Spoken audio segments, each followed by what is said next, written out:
Liners. My name is Edward Mbeche, founder and CEO of Helen Technology. Today I have a guest, Brian Berneman. Berneman. Did I mess up the name? Berneman. Yes, Berneman. Okay. How are you, my friend? I'm doing very well. Thank you, Edward, for having for being patient with all of my technology not working. Yeah, I know. It's awesome connecting. Question. I know you're in New Zealand, right? What time is it in New Zealand right now? It's like 9:40 a.m. Oh, okay. It's in the morning, so it's like almost. Oh, it's Yeah, way ahead. yeah, I'm Yeah, way yeah. So it's. ahead. I'm in the future. Yeah, I know, right? So today is like Wednesday. You're in Thursday, right? Yes, That's awesome. So it's like whenever you're celebrating New Year's, we're waiting like, oh, New Year, New Year, but you guys already like it's New Year already. That's awesome. yes, That's it's awesome. the very first light.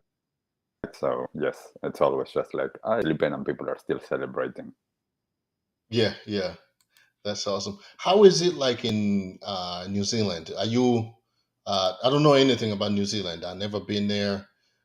What is it like? How is it over there? I I love it. I find Hmm. it a wonderful land.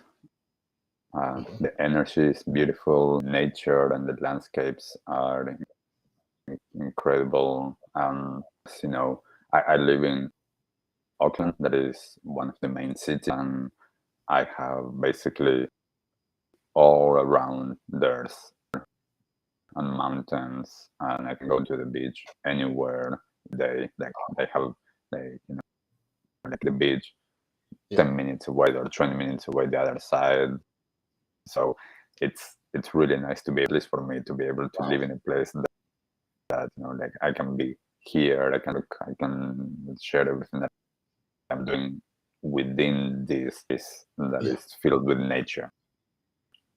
That's so awesome. So it's like one side you can go to the ocean, like water, and the other side you can go hiking, like in a nice, beautiful green kind of Yeah, nature. yeah. That's so awesome. And That sounds. some of the places it's both, is the mountain, the ocean. Oh man, that's awesome. That's really good. I should put in a bucket to one of my bucket list, like one of the places I have to go. Is it? How is the weather? The weather is good, warm, hot, too hot. It just what The is it? The weather weather? is the weather is one of the things that it's not the best. There's a lot Yeah. of lots of like it's kind of like the closest that I have is in the UK. That Mhm. it's like a lot of seasons within the day. Like you get a bit of sun, then you get a bit of rain, and you get then um Mhm. all in all, it's good. I'm happy to even with that weather. So it rains a lot, but it's just good. So that's nice because there are a lot of places they are complaining about the heat wave. It's just too hot. But anyway, Yeah. so let's, Brian, I really appreciate for jumping in. I mean, for coming in as a guest, and just a little bit for people to know a little bit about you. You're a well-being leader, a speaker, event and podcast host, holistic coach and practitioner, and also you're a co-founder of Conscious Action and You Being You, meaning helping people to discover a conscious way of living and how to have a positive impact in the world. So let's talk about it. Like maybe you grew up in New Zealand. Were you born in New In, Zealand? Do you move to New Zealand? uh, Yep. I, Mhm. I I was born and I grew up in Argentina, Argentina. Okay. and yes, so like still the same hemisphere, but and culture very different place. And I grew up there in a very loving family. And Mhm. by the time that I was a teenager, I started to get introduced to a lot of these different ways of thinking, traditions through my parents. Mhm. And, and that is what led a little to practice and be more interested in all of this and make it my life really. And Yeah. then I moved living in the US, living in Europe, and then I ended up living in. Okay, okay. So you kind of moved around. So when did you end up leaving like your homeland? To did you come when you left? Did you come to the U.S.? Did you go to Europe? Where did you go first? Yeah, back in 2010, I just finished all this, so I did 2 bachelors and a postgrad in neuroscience, and I was working as a journalist, and I finished that. A relationship ended, and I bought a one-way ticket to New York, and Hmm. that was the beginning of this journey of living, exploring more of the world as well as myself. Yeah. Comparison. Auckland. Let's say Auckland, New Zealand, right? And comparison Auckland, New Zealand, and New York. Way it sounds way too different, right? It's like one one is like so it feels like one is so crowded and one is so kind of peaceful. Do you miss New York? I don't miss it. I loved it at there, and I think it's a Yeah. wonderful city. I after living in Buenos Aires in Argentina, that is a big city, of people. Then New York, then I lived in Miami, then I live in Berlin, all in big cities with lots of people. And then Mhm. I moved to California to live in the middle of the mountain at the Tibetan Buddhist retreat, and I lived there for a few years. And after that, I felt like I can't go back to a big city of millions and millions of people. I needed somewhere with her, somewhere that is a little bit more relaxed. I found that here. Perfect. So New Zealand, is it considered um so I'm always trying to figure, is New Zealand considered part of like with I know it's just outside, it's like it's outside if I can get good geography, a map is outside not too far from Australia, right? Not, I mean, it seems that it's really close to Australia with 3 hour plane ride from Australia. Okay. So is Australia and New Zealand considered as Europe or Africa? It's considered Oceania, part of like the other continent with some of the Pacific islands. So it's its own So it's like Australia, right? Australia and New Zealand, it kind of own Australia, continent, New or is it Zealand, and Australia, New Zealand, and some of the islands of the Pacific here. It's Oceania continent. Oceania continent? Okay, you see, I did not, I did not know that. I did not know that. I learned something today. That's awesome. So let's talk about this conscious action, right? And you being you, like the company that you started helping. How did you get into that? So I got into it because of my own journey, my own path. I started to explore more and more about myself and why am I here, and how does this using that has like this body, how does it operate, and how does it Mhm. help me to interact with this world, and exploring this with different tools and traditions, like I just mentioned, live with the Tibetan Buddhist retreat centers where I've been practicing Tibetan Buddhism, and I've been, you know, exposed to a lot of other Eastern philosophies, and Yeah. then working with energy and therapies, like holistic therapies. Through all of that, I was finding much more balance in my life. I stopped being stressed, which I was super stressed when I was younger in my life. I started to be in touch with my feelings, and I interact in a much more healthy way with the world, people, and Mhm. my my habits and my beliefs started to shift as I started to understand myself more, Mhm. and naturally the progression of this was people were drawn to that and doing this, and then basically that's been what I work is just Yeah.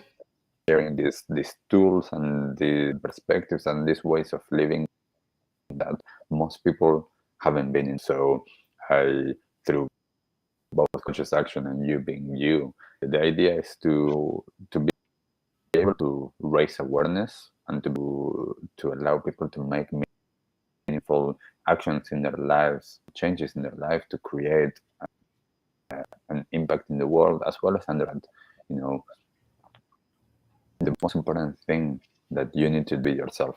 You need to do anything Mhm. that you don't want. You need to be anyone want. You need to compare yourself to anyone, because you're unique, you're original into the world. Is something that we all need.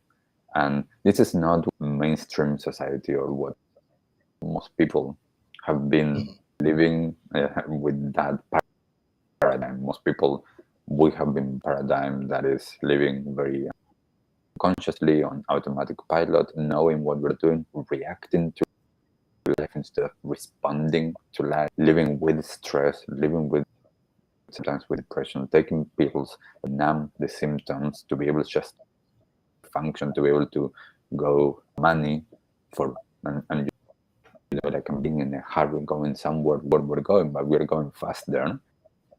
So it's like we're just going. And what I'm trying to bring is more awareness. Going down, checking, is this the life that I want to live? Is this I want to be?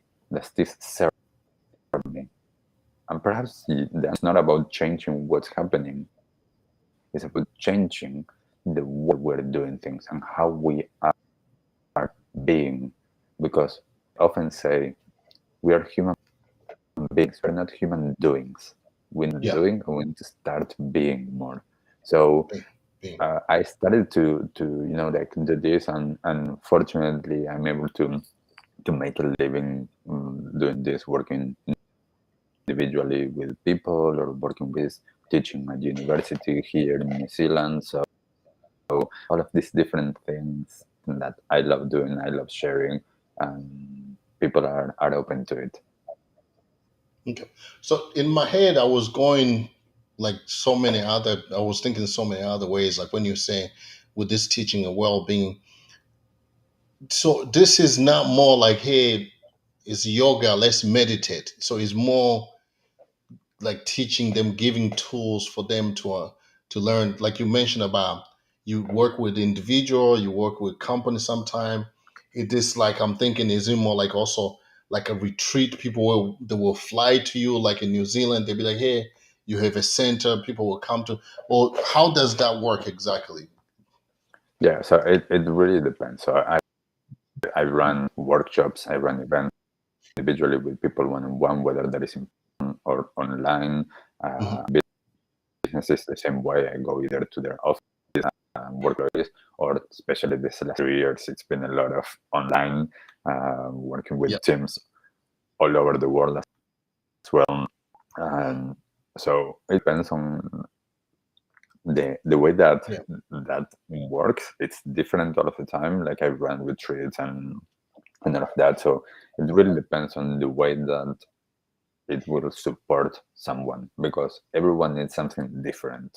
We all resonate with a different way. Sometimes people, resonate more with going on a retreat and taking a specific mhm, amount of time and doing something like that, whereas some other people prefer to do like like once a month or once a or like a small dose. So it's about finding, for me, always one of the things that I love is finding how can I connect with those people or with that person to yeah, unlock the ways that it's going to help them, because this is not generic stuff. This is very individualized. We all have our own unique essence. We all have a unique life experience, like all of our cultures, our religions, our ethnicities, our families, our ancestors. So we're bringing a lot into the space, and we need to work with that.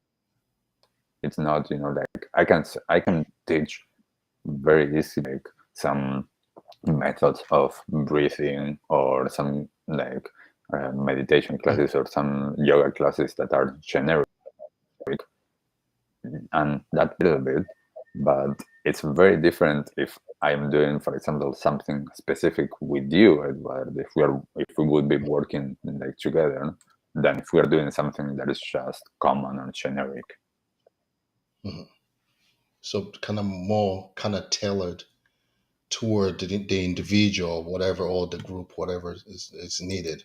That's awesome. Yes, So, but I know with this world is so much, is like so much going on in the world right now.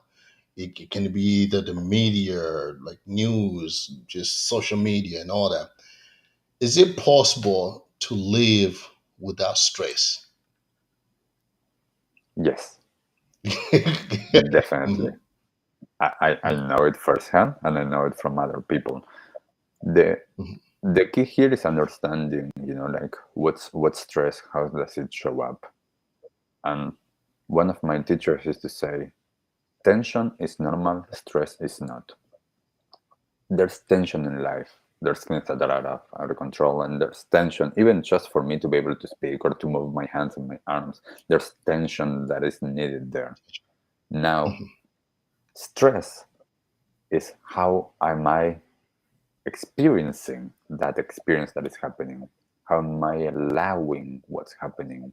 And because when we are living in an automatic pilot, which most people are doing, instead of living consciously and with awareness of everything, we have these tendencies creating this probably don't exist, creating that stress. So instead of allowing the experience to happen, we're going to activate our response that most likely you have heard about this before, the fight, flight, or freeze response.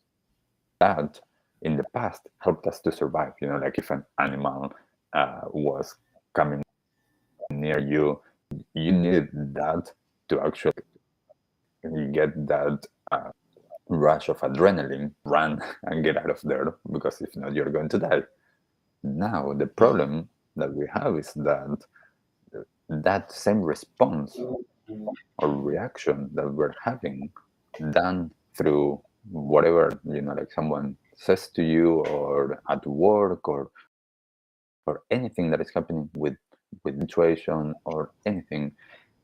And the key here is that if we understand how to be more present, if we understand how to respond to life, how to be more aware, then we can self regulate ourselves and we don't get to that place of stress. That doesn't mean that everything is going to change in terms of the situation or the circumstances. No, I can still have certain challenges in relationships or at work or with money, yet how am I being in relationship to that is what changes.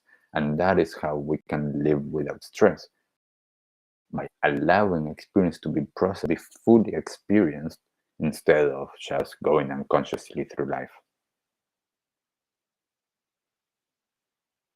Yes, yes. Sorry, sorry for some reason my mic was off. So there's that's where one of the major thing is to understand between tension and stress. So those are two different things. Um, and then also um, in this world also, and probably you talk also more about like zero waste. Is it possible like living in a zero waste? Like meaning you understand what I'm trying to say, right? Like Yes. yeah, yeah. So, the zero waste, and Mhm. just before I get to that, one would say is that, and this is one of the keys of everything that I do from perspective, is about connection. Because the problem that we have is connection is what creates the symptoms of internally depression, anxiety, suicidal tendencies, and externally all of the challenges we're having with nature and the climate. So the same root problem is the same that is happening now. From a zero waste, the zero waste, um, in this life that we're having, modern life, is, in a sense, more of an illusion more than a reality. So, as an example, we live in a very linear model of extra resources, using, and then rubbish, discarding it as well. In nature, that doesn't Yeah. exist. Everything in nature is circular. There's no as waste. So, in a sense, if we start to move as a society towards a circular model, we might get a place of zero waste. Now, for me, that I believe a zero waste lifestyle, doesn't mean that I don't create anymore. That means that I am consciously reducing my impact single time. So instead Yeah. of going to buy my food, for example, market, which comes in a packaging, I don't. I either come off the food or I go to the farmer's market and buy directly from them. There's no packaging there. There's no Yeah. plastic packaging. I go to a cafe, for example. I take my own. I use the one there. I don't use a takeaway cup. So I don't use any takeaway. If I need to buy something, I try to locally, so it doesn't have any shipping from somewhere else. And this doesn't mean that it's perfection. This is about understanding what do I, and if I care about something, like I care about nature, I care about this, and I care about it being a beautiful, livable planet for the future, Yeah. then how are my and my habitual patterns aligned to care about? So if I care about the environment and I know that I go and I buy takeaway coffee and it comes in a like single-use plastic cup that then it's going to go into a landfill, that's not good for the environment because it used a lot of resources and now it's not going back as a circular resources as a resource Recycled. into waste to the like to the landfill, going to end up in the middle of the ocean and it's going to end up whatever it's going to end up to be harmful for the environment. So if I understand that I don't want to the environment, then I can trace back to my actions and be like, my actions, do I perhaps need to change to not create that? About perfection, it's not about judgment, it's about understanding how do I take responsibility for in this, because I don't want to, like point my saying, like someone is doing this or that. And it's like, no, what am I? Then the finger back to me. What am Yeah. I doing? Yeah. What I change? Because if I change, then we start to get change, and someone else sees that, then perhaps they will recognize in themselves about something perhaps similar or the same, and they might recognize, I can see that, and I will change that. And little by little, we start to, and I think that a lot of times I see in the environmental sustainability space or even just the spiritual space, seems that Yeah. there's all of this like few people here and there, and yes, perhaps we are not all super connected, but there's millions of us. So like for me, it's like I keep on doing that, and I people, everything that you do matters. It doesn't need to be perfect yourself, yet everything that you do matters. So I haven't used a rubbish bin in now as an example, like for creating. I don't put Yeah. things in the Yeah. rubbish bin because I know that's going to landfill, and I need to not buy anything that comes in that type of packaging. Yeah. But with this, I can see. I know. Like one of the things you mentioned about living by example, which is good. People because they see you doing and they might adapt to what you're doing, and then kind of maybe train them.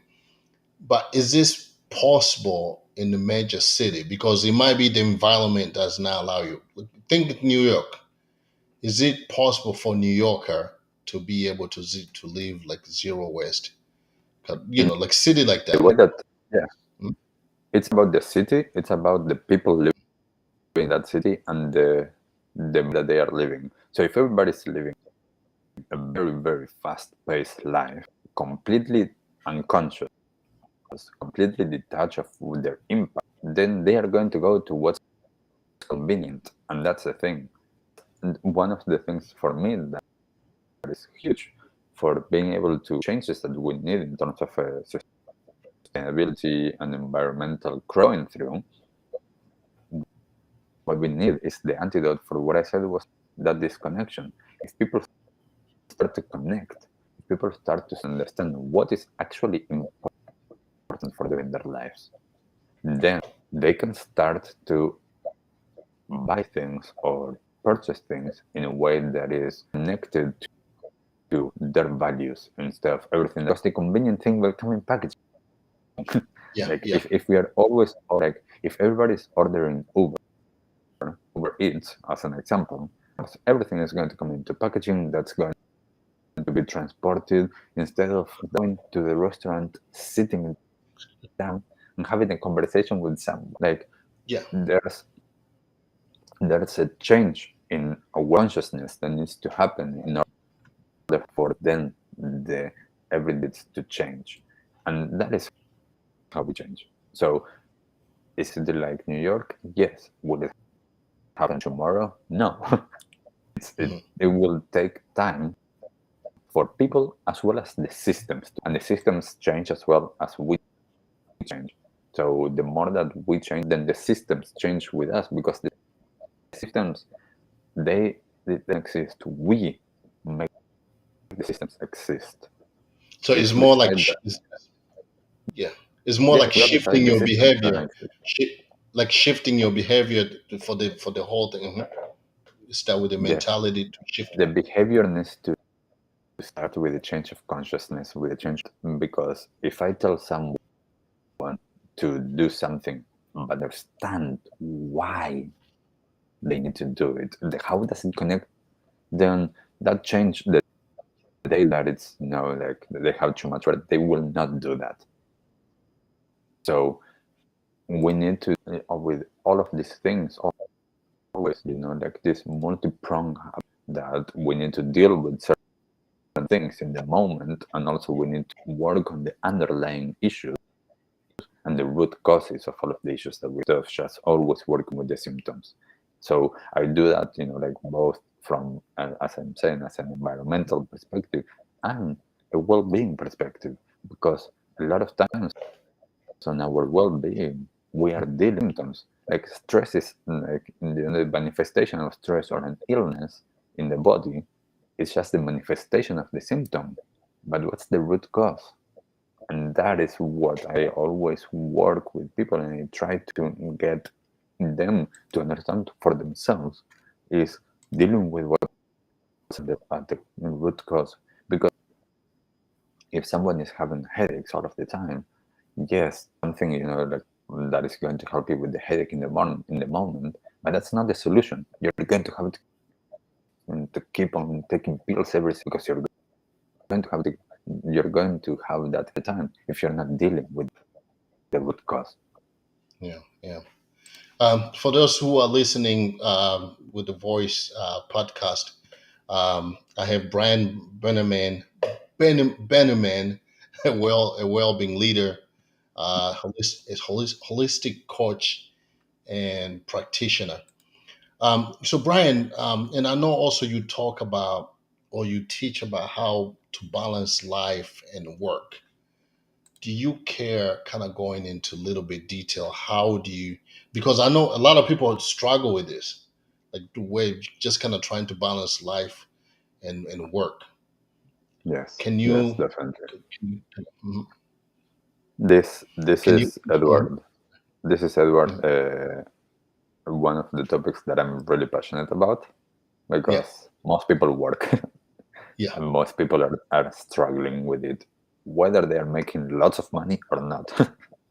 yeah, So the key here, and of course, I'm just going to say some generalized things, and this, as the way that I work with people is very tailored to them. This is an understanding as well on a couple of things. One is that there's and I'm going to use you as an example.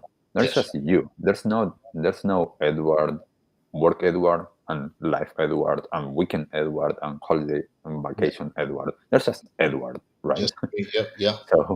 So the fact that we are separating all of these different aspects of our life is what's creating a little bit of this disconnection. So it's understanding, okay, there's only one me. So I need to find a way to balance all of these different things.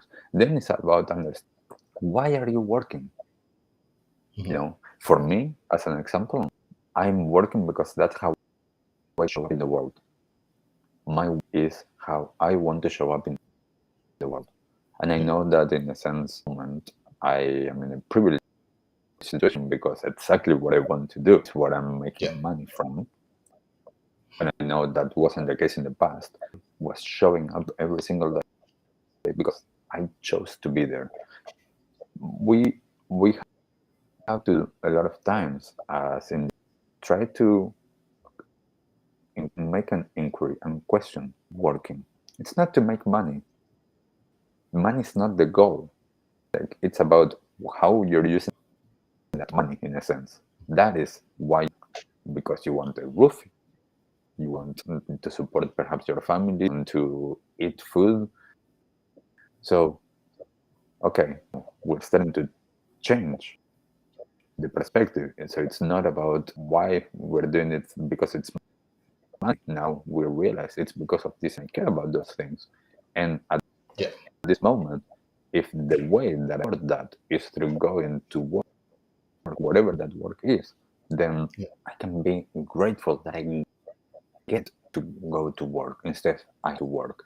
That starts to change a little bit of the approach. And it's about, okay, if you're at work and 8 hours in an office or whatever, or whether that is home office or how are you going to use that time your self development as well as to be productive in tasks you're doing. So if we start to use time of our day to realize, okay, how's my concentration level? How's my energy? Sorry, how's my how Mhm. am I being able to communicate? How am I present in my body? Am I noticing am I noticing perhaps my posture? Like, do I need to change this? Perhaps my shoulders are really high, so I need to. Perhaps I'm sitting in a way that is not helpful for my back. That perhaps I'm not noticing even how I'm breathing, and I'm not self-regulated. That perhaps someone said something, and instead of reacting and like they are attacking me, I can understand. Mhm. Okay, what here? They perhaps are having like some situation. They are like in a very stressful space. Me escalating that, I can take a step back, be with them from from that moment. So, and understanding the why we're working and understanding how we're work, we start to slowly start to change our relationship, and then that changes as well, taking that back home. How that part of our experience is seeping into everything else. Instead of bringing it back home, we can allow that be finished there, and then to to go be present with our families or whatever our life situation is, and Yeah. being able to find this balance is something on what are all of the different parts of our lives that we're wanting to be well, and what's the importance of these things, and how does this all fit together. People have never even sat down to to there, or to ask themselves why are they doing what they are doing. Just doing it Yeah. because either they were just going step by step, going to studies, and then they started working, or because they believe that they are expecting them to do that. So it's about taking ownership of responsibility to see how we are being. So of course that's more in there. That's why Yeah. I work individually with people on the like a long time to see all of the beliefs, patterns of behavior, and then little by little to start to bring that in light. So then we can start to work with that. Is that a little bit different than just living in the moment? Is that part of, like, how do you um mm, Both things be at the same time. So okay. I'm a big advocate of living present. Yet Mm. I remember I asked one day to one of my teachers, I asked him, how do I live in this society and live completely in the present? Because if I'm completely in the present, I'm not going to make money because Yeah. the future doesn't exist. Mm. Be present, don't be stupid. And understanding Perfect. and Yeah. understanding that, like being present is huge. Mm. Being present is super important. What creates a space, that's what creates our awareness, that's what allows us choose and to respond to life appropriately on how we want to show up. And at the Yeah. same time, knowing, okay, there's this other thing, like if I am living in this place like now, I need to next week. So if I don't make money or if I don't have any money, then Yeah. I will next week. So I need to be able to reconcile the fact that there's this, like more approach into my life, and I need to be able to that at the same time. So the, the perspective that we need to times is about including multiple perspectives into the same moment. So how can I allow this approach to be present with this approach that is, well, I also have this and this, that there's other people in my life that this other approach that they're saying control, and I need to be able to hold all of that at the same time. And by holding all of that, and then I can Yeah.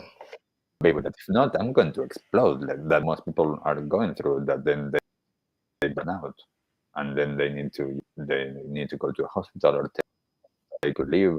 It's like, well, we can with ourselves and with our energy and with our body and mind before we get to that point. Before we can. Yeah. Perfect. Talk. I know you talk about also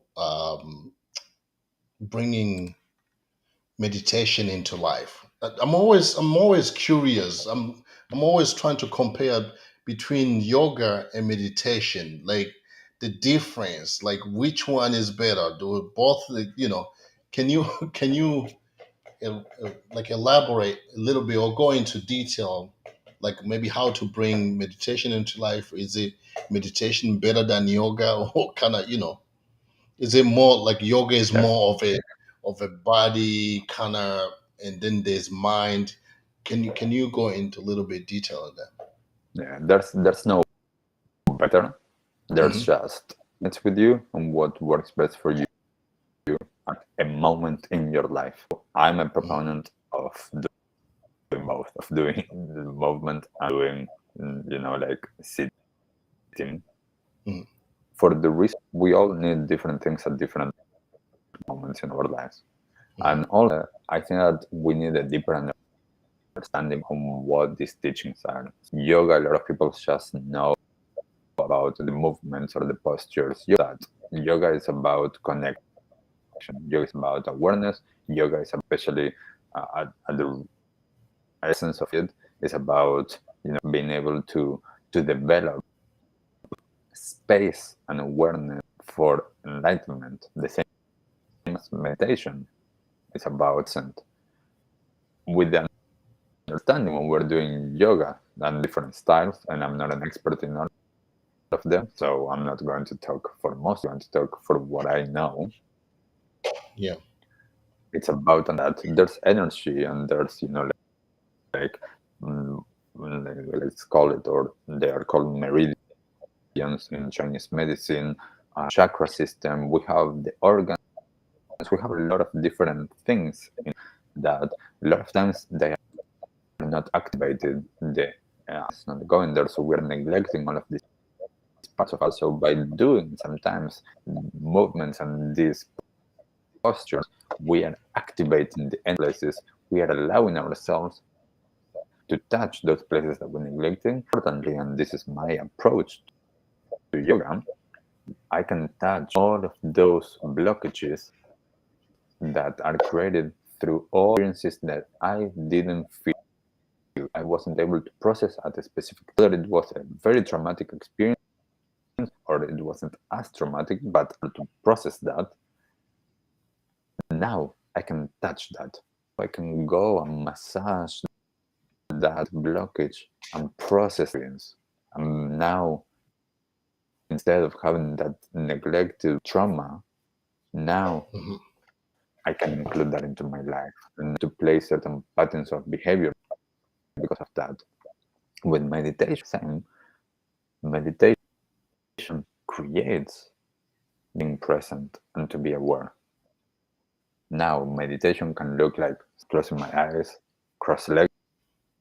That's a way of meditating. I can Yeah. meditate talking to you. Meditation is a state of being, not so much about the specific practice that I'm doing. That is what person to person, how they need to do it. Some people, they can meditate through the breath. They can do more, what is more commonly known as breath work, or as well. I shared a lot of sound meditation, and I shared through changing the vibration through different instruments. So the importance of these tools for for being present, for developing awareness, for being able to change our normal patterns of behavior and our energetic, so that we are free from that and we are able to be with what everything comes back again to that place of connection, to that place of being present. So meditation and yoga are amazing tools for Yeah. everyone. Like someone might prefer to go and play basketball and with completely in the zone, completely present. They can, like see everything, like 3, 2, 1, and there's no any stress in their mind. Slow down so much and just make that shot. It's being present. That can be meditation, because again, meditation is Yeah. about becoming present. Now, there's other things that we can do with meditation. We like to open to other things, and yes, but root, we're practicing this to develop more awareness and to connect. Okay. Yeah. Perfect. Actually, I was thinking about one of my friend does. She does writing. So, and she said that helps her to, to just kind of leave stress. I guess that's part of Yeah, meditation. So yeah, I always think like meditation is more just you just kind of sit, kind of just empty everything out. But again, I understand what you're saying. If you can empty thing, everything, and, be in the moment, kind and of with that, yeah, Edward, I think that it's really important you're saying as well. The idea that we have of what meditation is, that we need to empty their mind. So I sit down and like I close my eyes and I start thinking. I'm thinking I cannot do it, or I'm doing it wrong, and that's not the case. yeah, Perhaps we figured out that at this moment, the sitting meditation guys, it's not the right approach at this moment, based in understanding in our mind. So therefore, we might need to do something else. Now, there's something really important. Even though for me, meditation can be done in a lot of different things, can be done in a lot of different ways.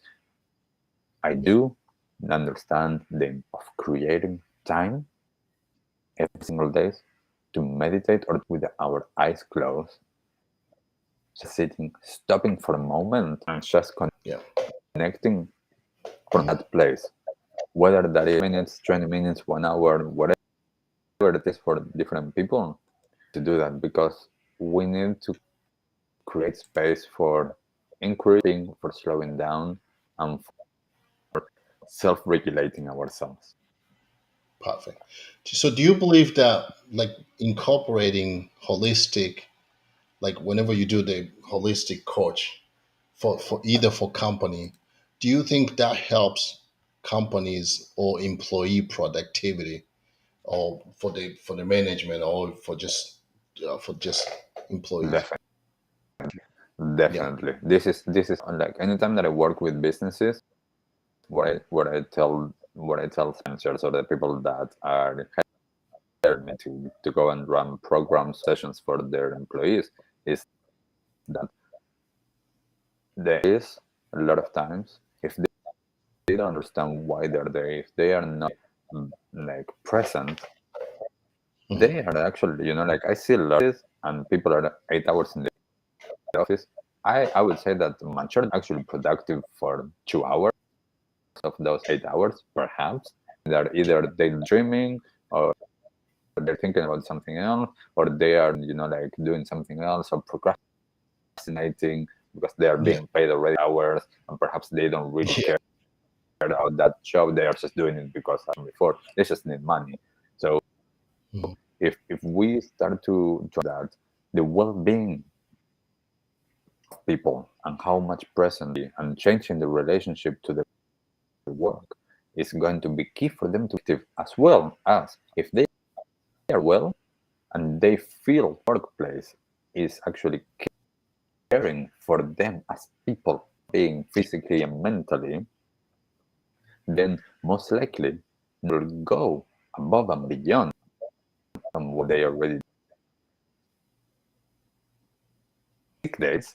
So then, of course, they will be more productive because they are actually working, as well as Yeah. they're more likely to stay at that company. For And long that time. means that less turnover, recruitment, less training of people, which all in all means more productivity and less money for the business to pay or more you're making. So it's a win-win situation to Yeah. be Yeah. helping employees by taking, Yeah. like whether that is half the businesses that it's just I go in half an hour a week. There's other ones for a week. There's other ones that is multiple times per week. Mhm. Whatever capacity it can create change. And once, like with it, once people understand that, then they take it on themselves, continues. And that just well changes the interaction between people because they're present and they are able to see how they're showing up as a board. Then they can also have different interactions with their coworkers, and the Yeah. teamwork can be much more productive. So suddenly meetings are much more productive as well. So it, Yeah. it can create a huge change. And I think that the pandemic showed very well that we have a mental health issue Hmm. society because most Yeah.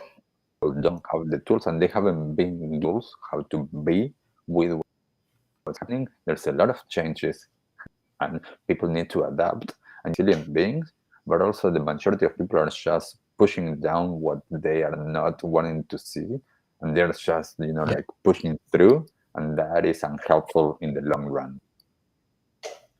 Yeah.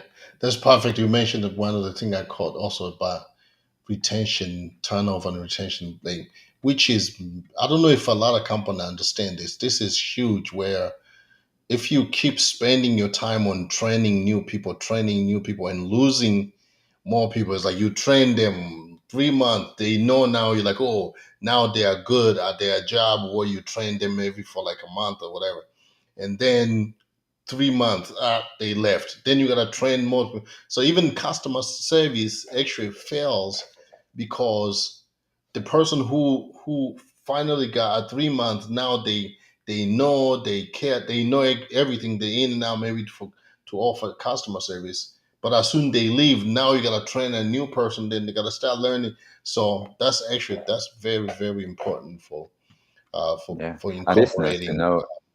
Edward, Yeah. that as a business, your first should be all of your stakeholders, Yeah. including this, which, as you're saying, they are the ones in contact with, and they are the ones in contact with your customers. So employees are not well, then or they are not staying. How can you build those relationships with your suppliers and with your customers? which is at the I end of the guess, day what we want.